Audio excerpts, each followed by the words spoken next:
Une production des studios Bass.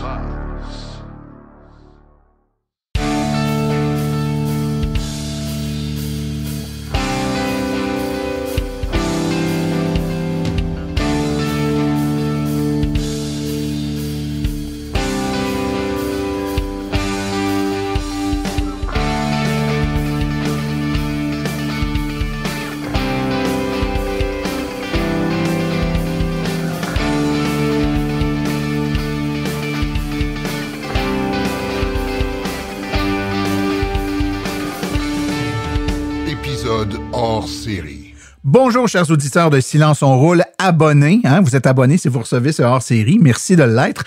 Émission spéciale parce qu'aujourd'hui est sorti un sondage exclusif commandé par Mobilité électrique Canada, que vous connaissez bien. Un sondage qui a été donné en mandat à Abacus Data, qui devait sonder des Canadiens. Alors, très important de se mettre en contexte, là, c'est pas un sondage québécois, c'est un sondage canadien. Donc, les informations, les données, c'est l'ensemble des Canadiens sur la perception des véhicules électriques. Donc, 1500 répondants qui ont participé au sondage. Un sondage relativement précis avec une marge d'erreur de 2,5 19 fois sur 20. Pourquoi ce sondage a été demandé à Abacus? Premièrement, parce que seulement 2 des Canadiens conduisent des véhicules zéro émission et que très peu d'entre eux, de ceux qui n'en ont pas, là, connaissent l'existence de ces véhicules-là ou les informations sur ces véhicules-là. Et les enquêtes standards posent généralement sur des questions et sur des sujets dont la grande majorité des gens ont entendu parler, mais qu'ils ne connaissent pas. Donc, les gens ont entendu parler de l'autonomie, de l'angoisse de recharge, mais ils connaissent pas ça. Ils répètent ce qu'ils ont entendu. Et de nombreux médias et réseaux sociaux diffusent des informations incomplètes ou erronées sur les véhicules électriques. Je pense qu'on n'a pas besoin de vous faire de dessin là-dessus, vous le savez. Alors, voilà ce que le sondage a donné. La première question a été posée aux gens qui ont déjà un véhicule hybride rechargeable ou électrique et on leur a demandé, et ça peut partout au Canada, là, on leur a demandé, vous avez déjà un véhicule branchable? Est-ce que votre prochain véhicule sera encore un véhicule branchable? Et à la grandeur du Canada, 88 des gens ont dit oui. Et évidemment, ça diverge, c'est divergent là, d'une province à l'autre. Si on regarde, par exemple, une province comme l'Alberta, ben, c'est 87 des gens qui ont dit oui, ma prochaine va être encore électrique. 84 pour la Colombie-Britannique. Par contre, le Québec, 97 des gens on dit, ben oui, mon prochain véhicule va encore être électrique. Intéressant, n'est-ce pas? Maintenant, si on regarde tout le monde, là, peu importe qui a une voiture électrique ou non, et qu'on demande au Canada, est-ce que votre prochain véhicule va être électrique? 43 des gens seraient portés à choisir un véhicule électrique contre 57 qui seraient encore portés à choisir un véhicule à essence. Évidemment, il y a des petites nuances. On regarde si les gens sont dans des secteurs urbains, en banlieue, dans des régions rurales. Évidemment, en région urbaine, c'est toujours plus élevé. Là, c'est 47 43 en banlieue, puis 33 en zone rurale. Il y a un gros travail à faire en zone rurale, évidemment, vous le voyez bien. Donc, les Canadiens, pas la moitié, 43 pas loin de la moitié quand même, serait porté à acheter un véhicule électrique. Donc, ça avance. Lentement, mais ça avance. On a posé d'autres questions, évidemment, aux Canadiens. Quelle est votre connaissance sur les véhicules électriques? 53 ont considéré avoir des connaissances limitées, donc très limitées ou qui ne connaissent rien. Là, c'est 53 34 oui, en savent un peu. 11 ont dit mes connaissances sont bonnes et 2 ont prétendu en connaître beaucoup. Tiens donc. Donc, il y a du travail à faire au niveau de l'éducation, ceux qui travaillent dans ce sens-là, l'AVEC et tout ça.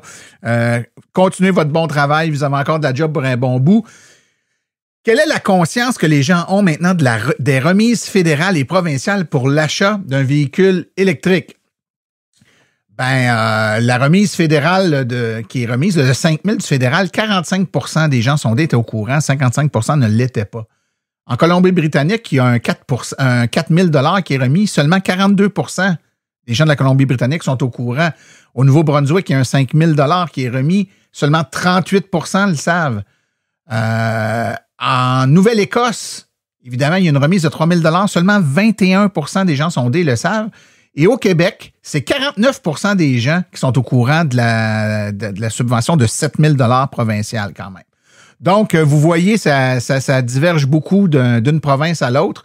Conscience de l'admissibilité des travailleurs autonomes et des propriétaires d'entreprises à des déductions d'impôts s'ils font l'achat d'un véhicule électrique. Seulement 22 % en sont conscients, 78 % ne le sont pas.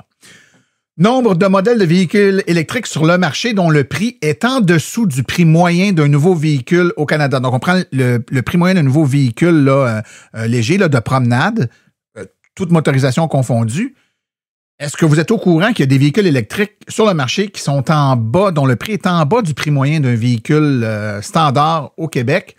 Eh bien, seulement 9 % des gens ont eu la bonne réponse. Seulement 9 % savaient qu'il y a plus de 40 modèles de véhicules électriques sur le marché dont le prix est en dessous du prix moyen d'un nouveau véhicule électrique au Canada. Nombre de bornes de recharge publiques pour véhicules électriques au Canada, il y en a beaucoup, hein? Des niveaux 2 puis des bornes rapides. Si on regarde dans tout le Canada, il y en a plus de 20 000. Quel pourcentage était au courant?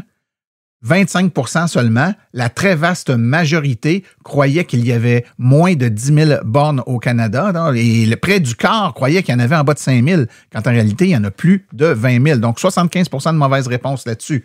La distance de parcours moyen des nouveaux véhicules électriques. Si tu achètes une nouvelle voiture électrique demain matin, c'est quoi l'autonomie de ce véhicule-là?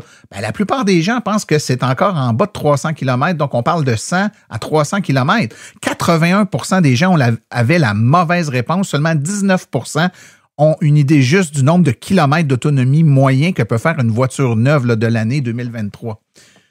Le coût d'un parcours pour faire 100 km en véhicule électrique, 77 % des répondants avaient la mauvaise réponse. Seulement 23 % étaient au courant que c'est entre 50 sous et 4 $ là, en fonction là, de la recharge, de l'autonomie et de la consommation d'électricité du véhicule qu'on choisit. Le temps de recharge d'un véhicule électrique pour le charger de 20 à 80 %, 65 % des gens ont la mauvaise réponse. Seulement 35 % des gens sont conscients du temps que ça prend à charger un véhicule de 20 à 80 % sur une borne rapide. Risque d'incendie. Les véhicules électriques sont moins susceptibles de prendre en feu qu'un véhicule à essence. On en a parlé, silence on roule, mais seulement 16 % des gens étaient au courant. 84 % des gens croient que les véhicules électriques sont aussi dangereux, voire plus dangereux que les véhicules à essence au niveau des incendies. En ce qui concerne encore une fois votre prochain véhicule, quel type choisirez-vous? Donc, on repose la question du début, mais après avoir répondu aux questions précédentes et avoir donné les bonnes réponses aux candidats, on leur repose la question.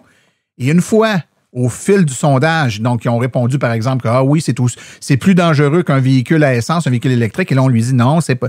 T'as répondu la mauvaise réponse. Donc à chaque question, on disait au candidat t'as répondu ça, mais c'est pas ça la bonne réponse. Voilà la bonne réponse. Donc le candidat s'éduquait au fur et à mesure qu'il faisait le sondage. Et à la fin, on lui repose la question.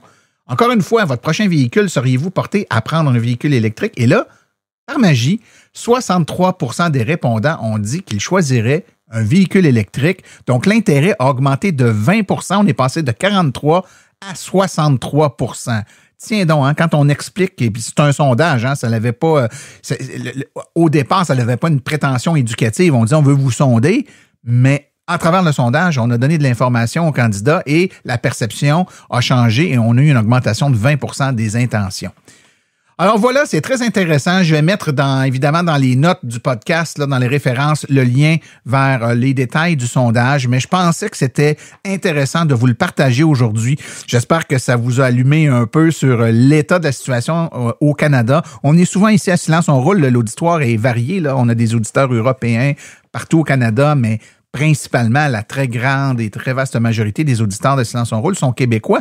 On est un peu repliés sur nous-mêmes et on a une vision de l'évolution de l'électromobilité qui est vraiment teintée par notre réalité de Québécois, mais il ne faut jamais oublier qu'on fait partie d'un grand pays et que la perception varie énormément d'une province à l'autre en fonction d'un paquet de paramètres socio-économiques, de subventions disponibles, je dirais également d'ouverture des gouvernements en place à promouvoir et à mettre des mesures pour l'électromobilité. Donc, vous avez là une belle image là, de la situation des Canadiens.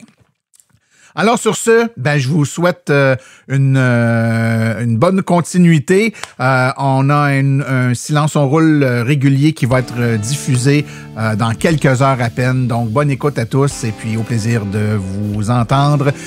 Laissez-moi un petit message, hein. Vous pouvez le faire très facilement. questions.silenceonroule.com. Posez-nous des questions, puis on va essayer d'y répondre dans les plus brefs délais. Merci.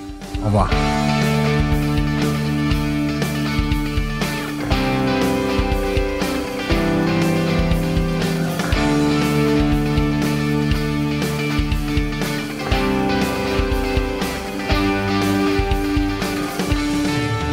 Épisode hors série.